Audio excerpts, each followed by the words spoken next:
much. Okay, our next question comes from Morgan Cox. Hi, Morgan. Hi. I recently got a rent increase notice for an additional $180 a week, which works out to be about 10 grand a year. I tried to find a cheaper place and there just aren't any. What little is available, there's dozens of people lined up. Lots of them are immigrants and they have plenty more money than I can possibly get. I'm already working 2 jobs. One more rent increase, and my family, my 1-year-old baby, we're facing homelessness and we've got nowhere to go. My family's already been forced out of Sydney for the same reasons. I want to know, is the government going to cut immigration to match housing availability, or are we just going to keep going until every regular working Australian is homeless?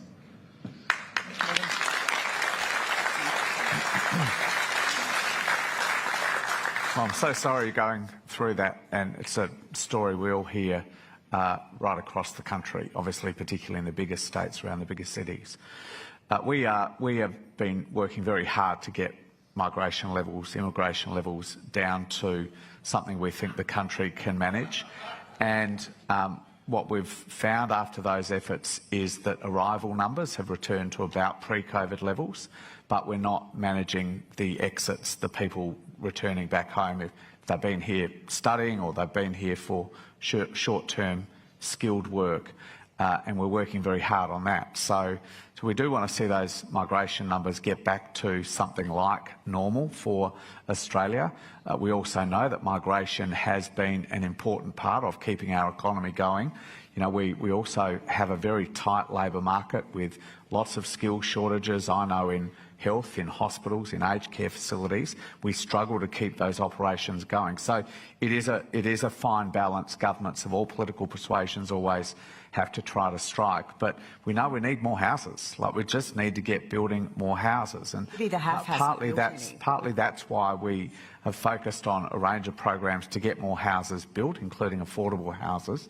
But we also need to clear some of those log jams in planning approvals and the sort of infrastructure that stops new housing being built, whether it's footpaths, sewage and water connections and things like that. So look, this is, I know that I think you got up to 7 or 8 as the cost of living. Housing is a huge issue in the community. Well, I would say health is as well, but housing is a huge issue because I hear far too many stories like that. Well, housing is the #1 issue of cost of living. It is the cost of housing, and there are, you know, supply as well. It's supply. No, but the number of houses. The cost of living crisis is personified in the housing crisis, and there are people like Food Bank, you would know, does a report every year on this, and people are actually going without food because that is negotiable, whereas having a roof over their family's head is not, and so it's absolutely huge. And the migration thing, it is complex because, of course, one of the shortages we have is enough people to build the houses. So it's a real chicken and egg problem. And also, you can get your eggs at the smaller shops as well. It's the companies that make it for the big supermarkets that have been hit by the avian flu. I even tried the butcher to go to your little they shop, had the eggs on the side. We've got almost a show about eggs, but Morgan, your story is serious. You're saying you're doing 2 jobs, you're trying to keep a roof over your family's head. That sounds like every day is hard for you.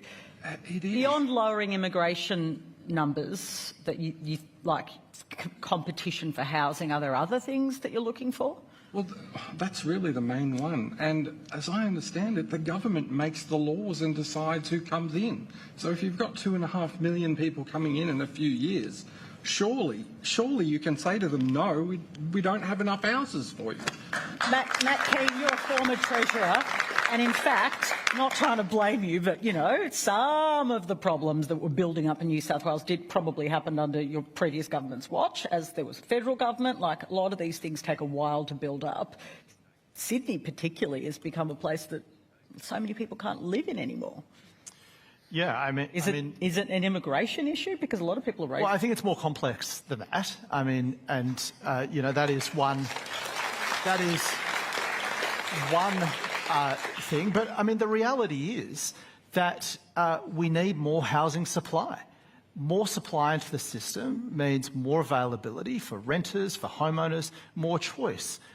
Listening to Sophie before, I mean, her experience is not unique either. I mean, people are finding it hard to live in Sydney. They're having to move away from their care networks, their families and friends and stuff like that.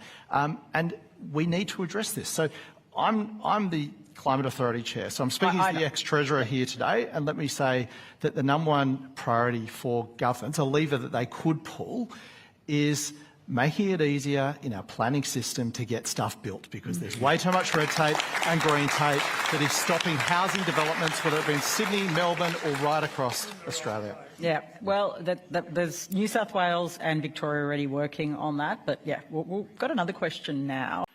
I think it's clear that there are elements of the Liberal Party that do have, hang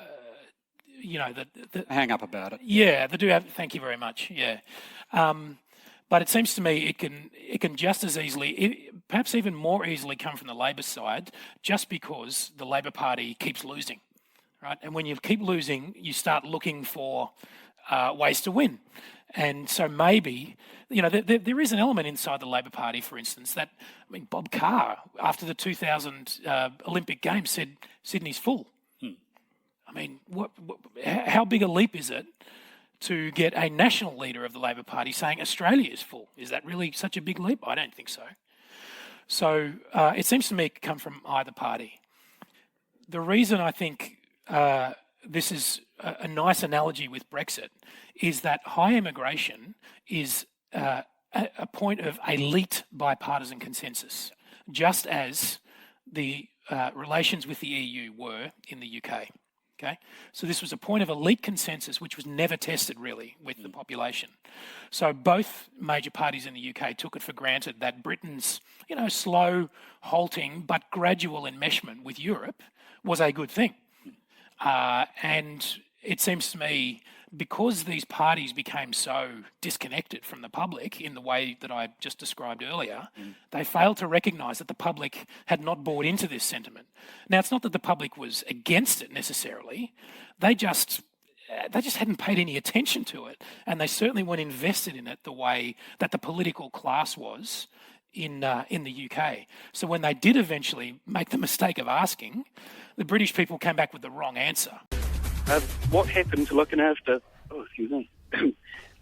Middle New Zealand?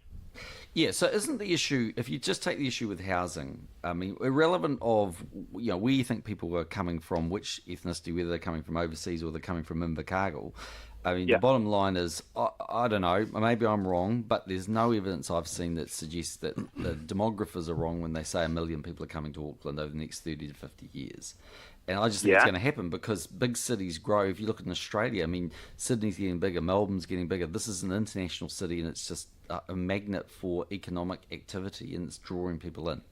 So whatever your view of where people are coming from, we can't put a big fence around it. So all we can do is fix the supply and demand issue. So there's a couple of things. One, we've got to keep interest rates low. That's why we bang on all the time about managing the economy well.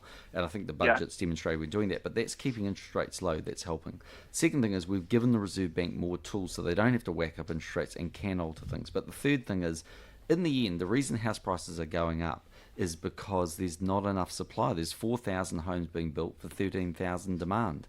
And so what you've got to do, I think, is support what we're doing, which is realistically get out there and say, through the councils, we just have to have those 13,000 homes built. If we do that, you will get into a first home. Because I'm with you. I think it's the Kiwi dream to own a home, and it should be real and live. Well, I sort of accept that, but I live in East Auckland, and I'm a sales rep.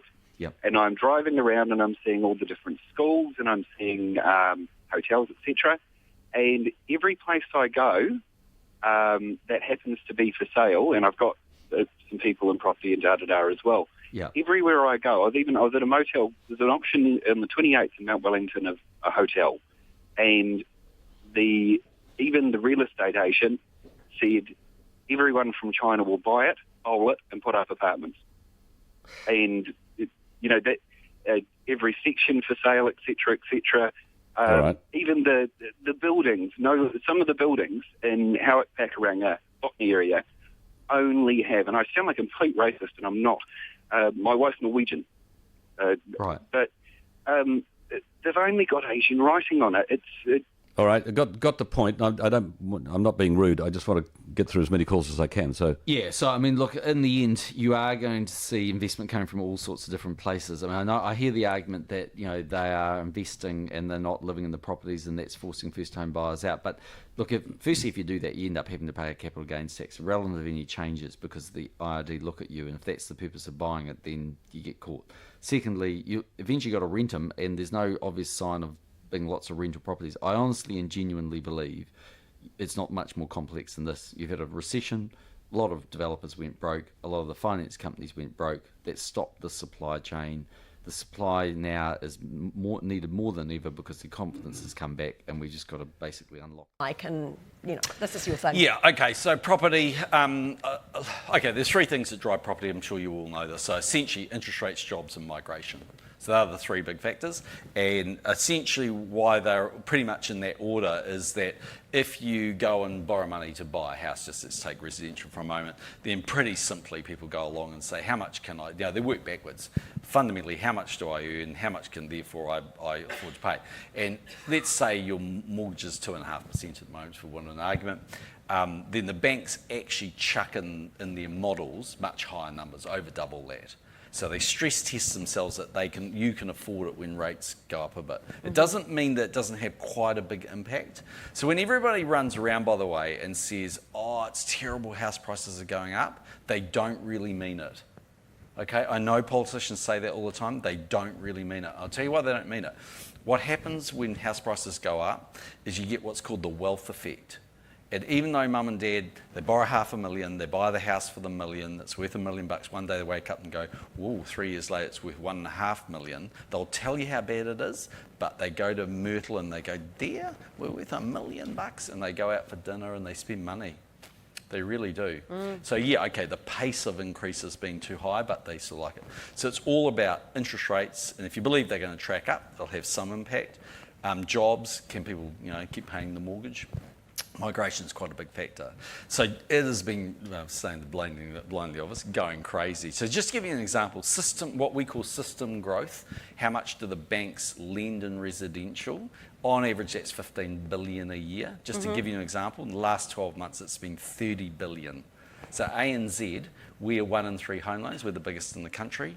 And just to give you an example, September, October, November, December, just at ANZ, we lent $1 billion a month, just ANZ. Wow. So we're lending $15 billion a year now at the moment. And that's to New Zealand, or New Zealand and Australia? No, just New Zealand. That's just New Zealand. So it is going nuts out there. Now, I mean, some things are changing. So Auckland is a great city. It's a fantastic city and growing at a fast rate. We have beautiful harbours, a nice climate, and the best food from all over the world. More people isn't a problem.